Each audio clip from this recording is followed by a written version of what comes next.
live streamed. At this time, we will rise for the pledge and a moment of silence. I pledge allegiance to the flag of the United States of America and to the republic for which it stands, one nation, under God, indivisible, with liberty and justice for all.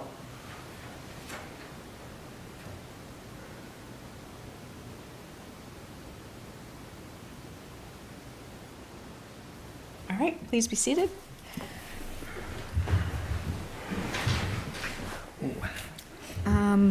First action item is approval of the meeting minutes for the February 24th, 2026 council meeting. I will make a motion to approve those minutes. All right, I'll second. okay. A lot of options. So Michael, all right, discussion? I saw nothing in need of correction in the read-through, unless I missed something. Neither did I. All right, all those in favor of approving the meeting minutes from February 24th, 2026 as presented signify by saying aye. Aye. All right, motion passes. Next, citizens' requests or concerns. At this time, if anyone would like to address council, we ask that you come up to the microphone. Name and address. No one? All right. Thank you.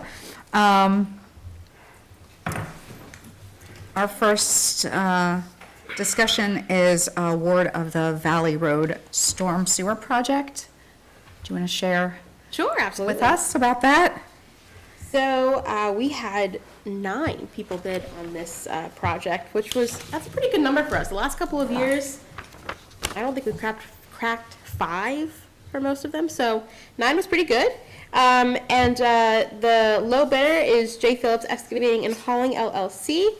Contract price $78,034, and we got the recommendation from the engineer who reviewed and also called, made sure that they understood the project because we are not as familiar with this vendor as others who had bid. So our engineer made a phone call, made sure that they understood the project, called some references, and is comfortable moving forward with this recommendation of this low bidder.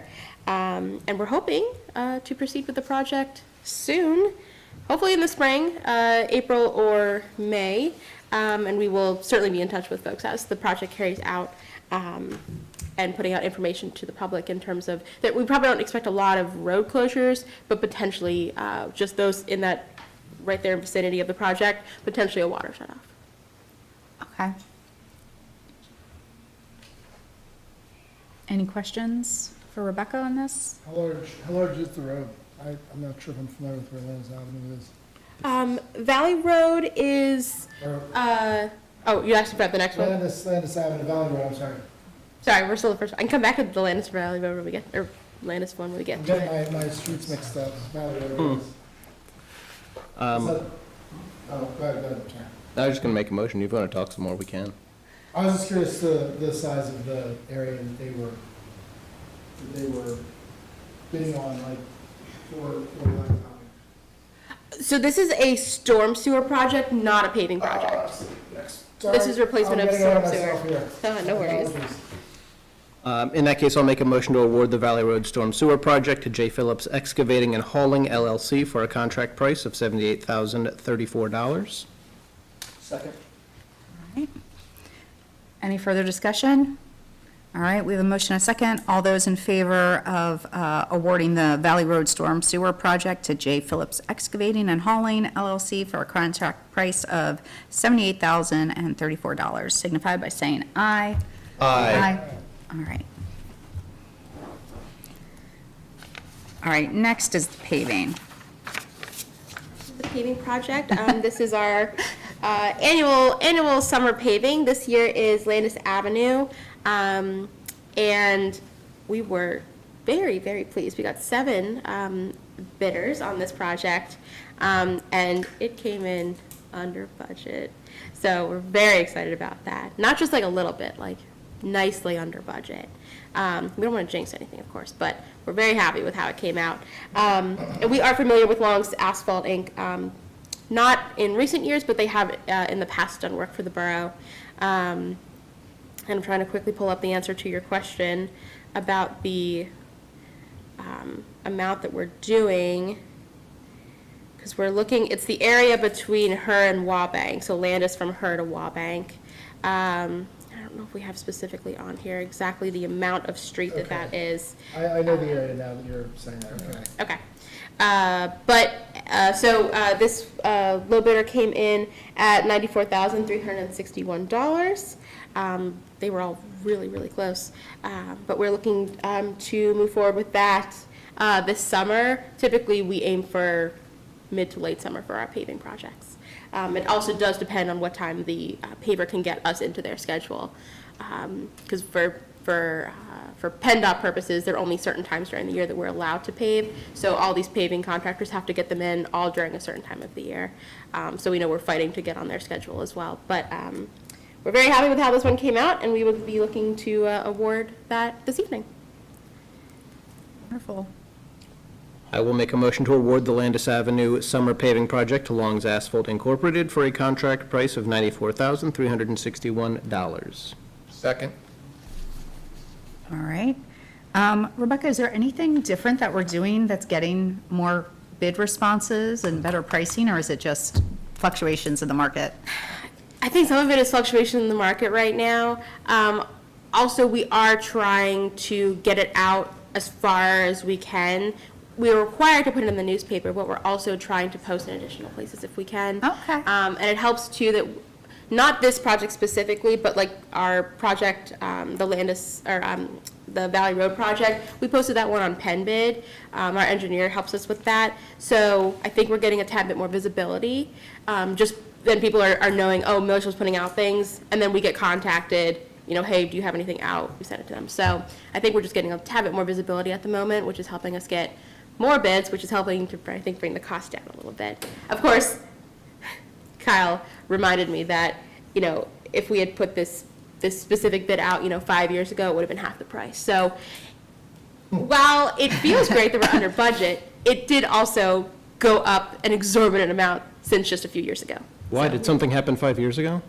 So what Nothing that happens, anybody wants to talk about. I found a mask in my pocket. Rebecca, what happens if in the interim between now and when the project starts, there's fluctuations in oil prices that affect, will that alter what we're voting on tonight in terms of the bottom line?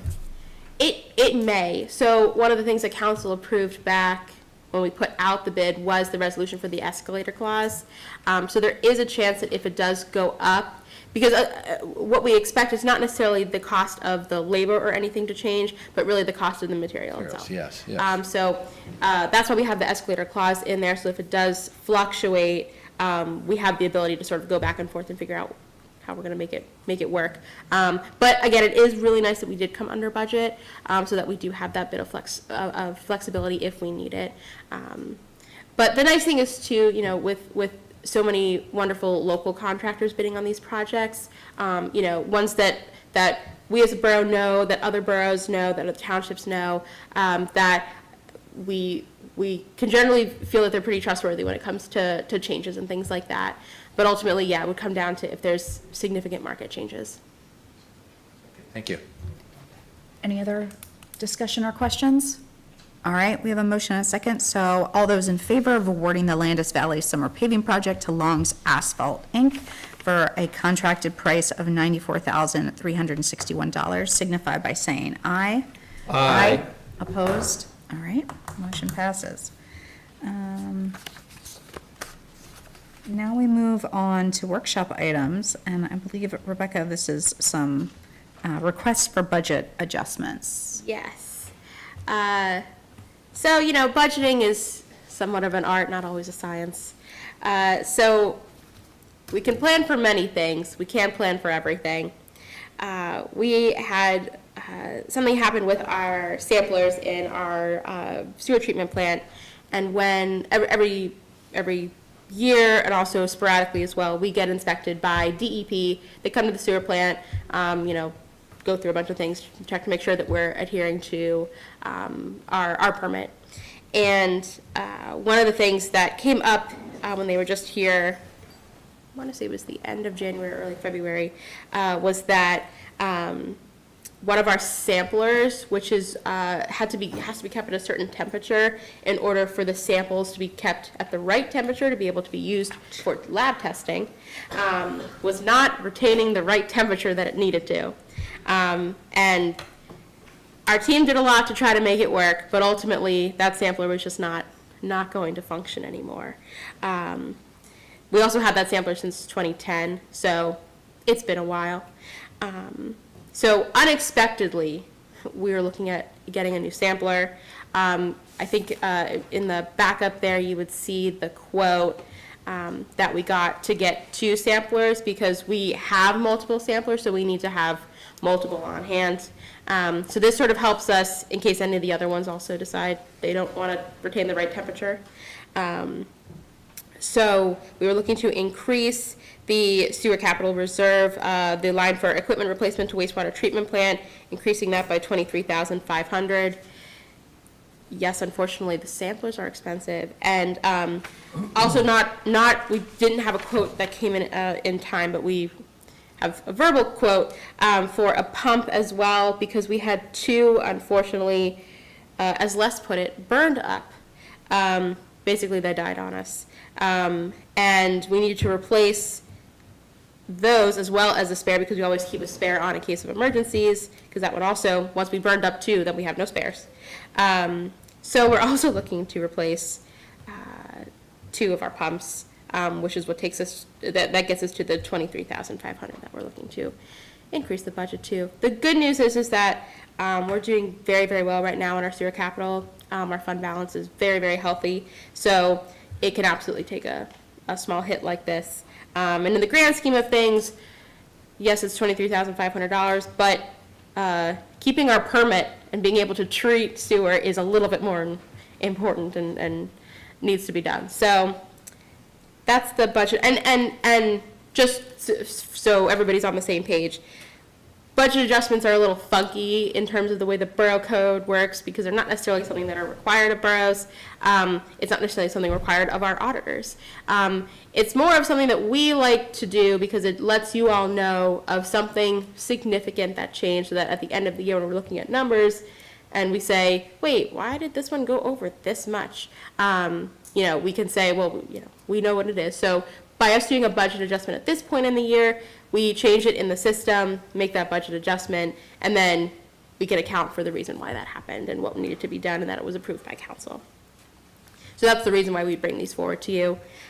We don't bug you with every little change or thing that happens, but the big stuff we like to bring forward. So that's the first one. Any questions on that one before I go to the second one? This is probably more a question for less than you, but were they able to diagnose the cause of the pump failure? Just to ensure that we're Yeah. not going to be paying for additional pumps, with greater frequency or anything like that. I know they are a bear to replace. Yeah, it ultimately came down to actually an electrical issue that, when he said burned it up, that kind of is what happened. It caused it to not switch off when it was supposed to, so it kept running. The issue has been fixed. It was a programming electrical issue. The issue's been fixed. We had the company out. So that we're pretty confident that specific issue has been fixed. However, if Les was here, he would say, you never know sometimes with a pump. They're sometimes a little finicky, but we're fairly confident that specific issue would not happen again. But that's also why we keep spares of everything on hand. Yeah, other than that, I'll just say, making sure that we have good tests and good lab results is critical, so I see no reason not to put what is a comparatively small amount of money in for for what we're getting back from it, in terms of safety and environmental stewardship. Yeah. Anyone else? So the other budget adjustment that we're looking for this evening is a budget adjustment to the general capital reserve, the equipment replacement line for the admin, which actually covers this whole building, increasing that to $20,500. We actually didn't budget anything in this line because the project that I'm about to explain, we were hoping to push off to a future year. That unfortunately is not going to be the case. We were hoping to be able to wait on doing a conversion of our Microsoft licenses. Right now, we're split into, the police are all on a government level license with government level security. I don't know why, because I wasn't here when it happened, but for some reason, all the other accounts, including all of your accounts, are on commercial level Microsoft accounts, which hasn't necessarily been a problem. It's not great for cybersecurity purposes, but it hasn't necessarily been a problem. The issue is that we're trying to go forward with the serverless project, which we did have on the CIP, with the hope of moving away from having a physical server, and then also taking away that cost of maintaining a physical server and all the equipment that goes along with that. The problem is that our server is coming up on an expiration, and when they cost it out, it's going to be a tad bit more expensive than we had anticipated if we were going to do another server for a year, 2 years, 3 years.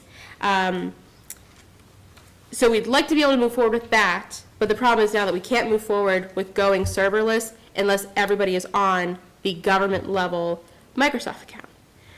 So, unfortunately, that is not necessarily a cheap thing to do.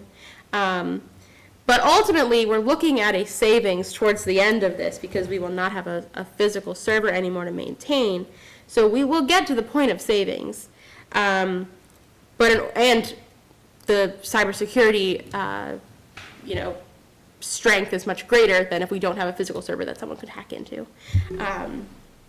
So all that being said, we'd be looking to take care of this year versus putting this off to a future year, because that was the hope, was to be able to push this off. I don't think we're going to be able to do that. So we'd be looking to put in money for this line that we had not put in at all, which would be $20,500. That would get us basically, because we only budgeted a little bit for the serverless project, but that was in operating. So we'd be hoping to do everything in the general capital reserve and do it this year, would be the hope. I could do my best to answer any of the super techie questions about this. But Is there any way of linking in with, or teaming up with the police, since they are on a different, that's what we're talking about doing. oh, so that's on top of that? Right now, we're on Okay. 2 tenants, so to speak, but on 1 server. So in order for us to go serverless, we have to be all together on 1 tenant, but we have to go up to the right license for all of us to be able to work. So, Okay. yeah. It's really fun.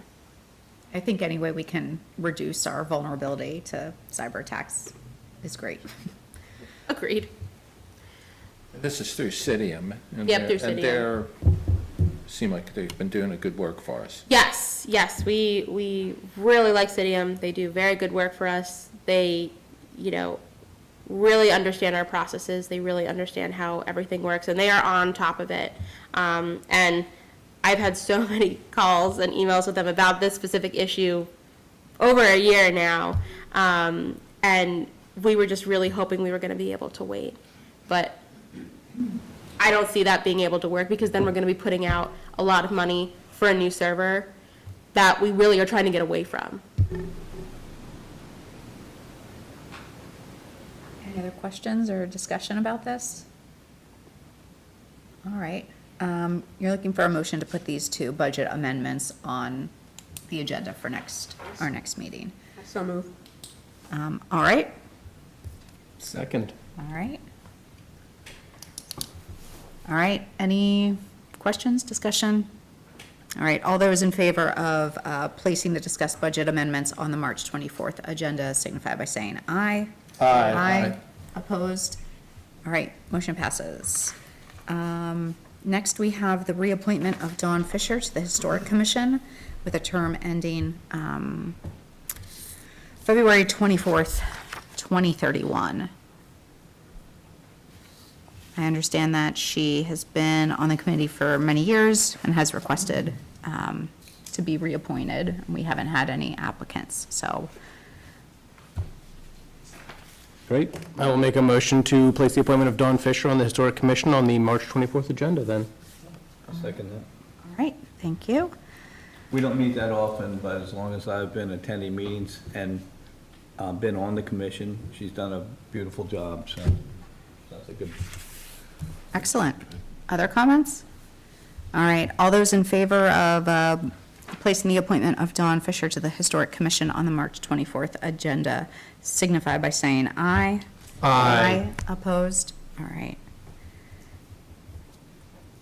Next up, we have the mayor's report and the Blue Okay, Rock. When I accepted the position as mayor, one of my goals was to keep council and everybody informed on anything going on with the police department and anything going on with the fire department. So tonight, we're going to cover a little bit of information about the Blue Rock. And council members probably received a copy of the campaign notice for fundraiser for the new firehouse. And I'm not going to read the whole thing, I'm just going to point out a couple highlights of a couple items here. So the cost estimate of the new station is $10.4 million. And that's based upon a recent architect's estimate for the budget to build this building. Okay, and it's not going to be a Taj Mahal type design with all kinds of bells and whistles. It's just going to be a basic firehouse, and it's going to be following state guidelines and also codes from Manor Township, because that's where it's going to be built, Manor Township. So, so far to date, It is a firehouse, though, so it does have bells and whistles. not the extraordinary. That'll go in the minutes for sure. Good one, Joe. So, to date, so far, we raised about $2.2 million. That's from over 400 citizens and business donors as well. And groundbreaking is expected sometime in the spring of 2027. But we seek fundraising goal of $5 million, with the balance coming from state and federal matching grants. Okay, the new firehouse will replace 2 aging facilities, the Highville Station and the Washington Borough Station. And over the past 15 years, we've spent a lot of tax dollars trying to maintain and improve the Highville Station. So it's practical, it's impractical to continue putting money into the building. We don't even own the building, it's owned by the Lancaster Landfill Association, so. So council members also received a computer rendering of the proposed fire station, so I don't think we're gonna be showing it on the monitors here, but You want it up on the? I could give a brief description. We don't have a floor plan layout just yet, but I could describe what's gonna go into this building. It's gonna consist of 5 bays for vehicles, and one of them will be dedicated to the water rescue. We got a boat and a trailer, and we got supporting equipment for any type of rescue on the Susquehanna River. And so there's gonna be a kitchen and a dining room, a gear room, gear washing and drying room, equipment storage room, equipment repair room, a compressor room, maintenance shop, bathrooms and showers. When the volunteers go out and fight fires, you can't expect them to go home with all the smoke and everything from whatever they were dealing with. So they shower up before they go home. A 2-person bedroom, a radio room, and some offices for the fire officials, police, and emergency services. Okay, on the second floor, which is away from the bays, there's going to be a training room, bedrooms, bathrooms and showers, laundry room, a study room, and a TV recreation room with gymnasium. So that's all it's just going to be the basic equipment that's going to be supplied in this room.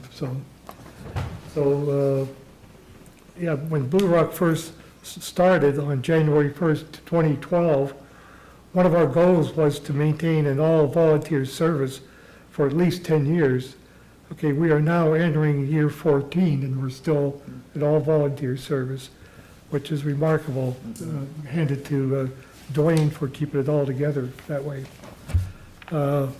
These dedicated to service men and women volunteers deserve to have the best equipment and supporting firehouses. there's 5 of us commissioner members, and some are making appointments with various businesses to solicit donations. And we have a PowerPoint that we do, and we also have some literature printed up. So I will put this copy in the council mail room if anybody wants to take a look at it, see what's inside, and it's got some basic information, so. Okay, one grant request submission is due tomorrow with Congressman Lloyd Smucker.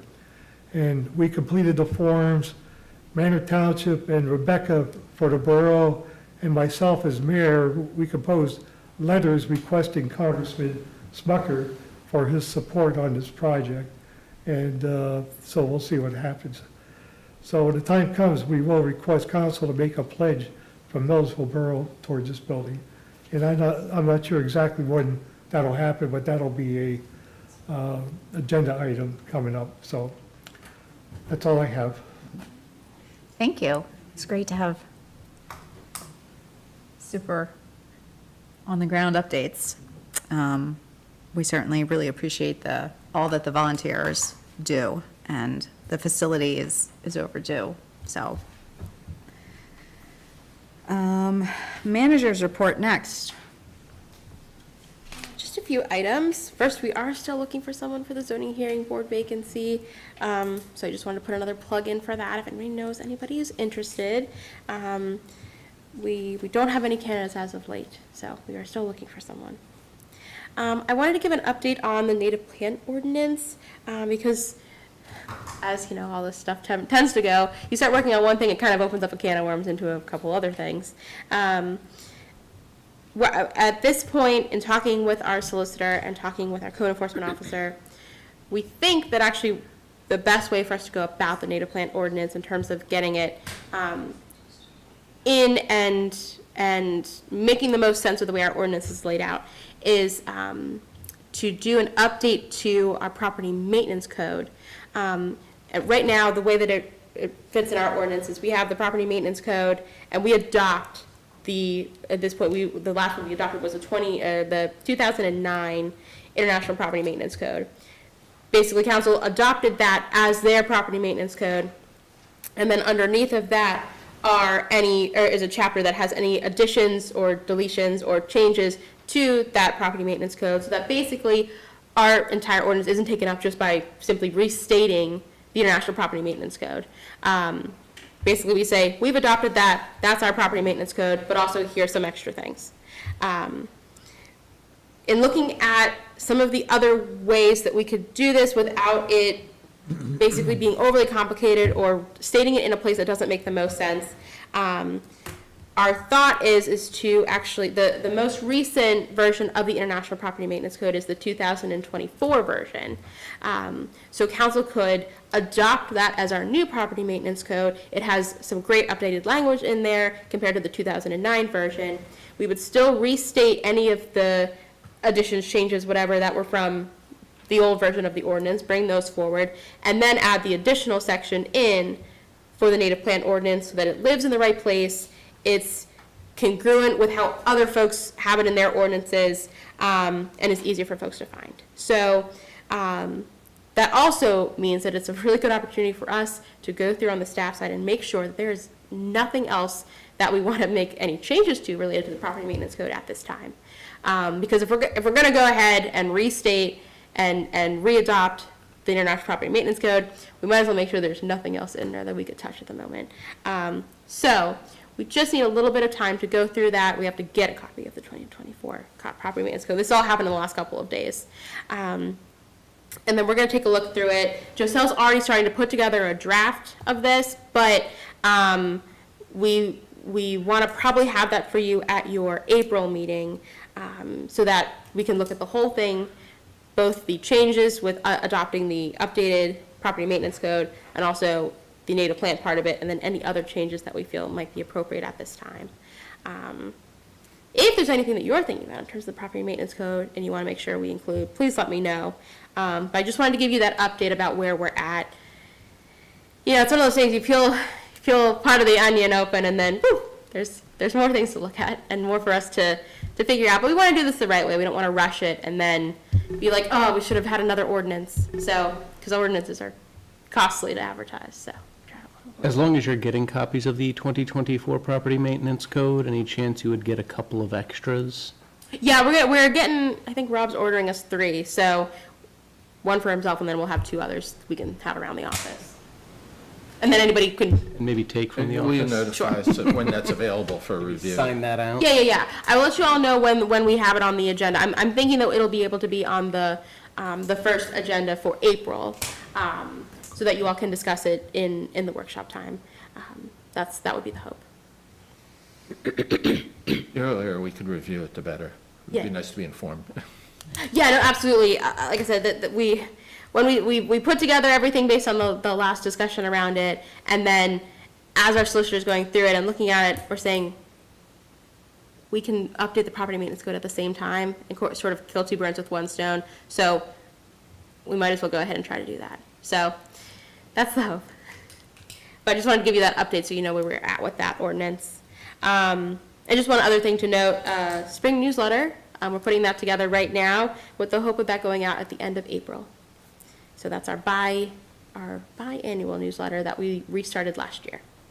So we did a fall version last year, and we'll do one end of April that'll cover spring and summer, and then we'll do a fall one again that will cover fall and winter. Excellent. That's where we're at. I don't have anything extra to report. We do have another public comment period if anyone would now like to address council. State your name. Dorothy M. on Blue Ridge Drive. I have just a clarification on what you were talking about. Is that International Property Maintenance Code? Is that what you said? So it's an international code. Okay, thank you. Anyone else? All right. If not, that's a wrap. We don't have an executive session this evening. So I'd entertain a motion for adjournment. So moved. All right. Second?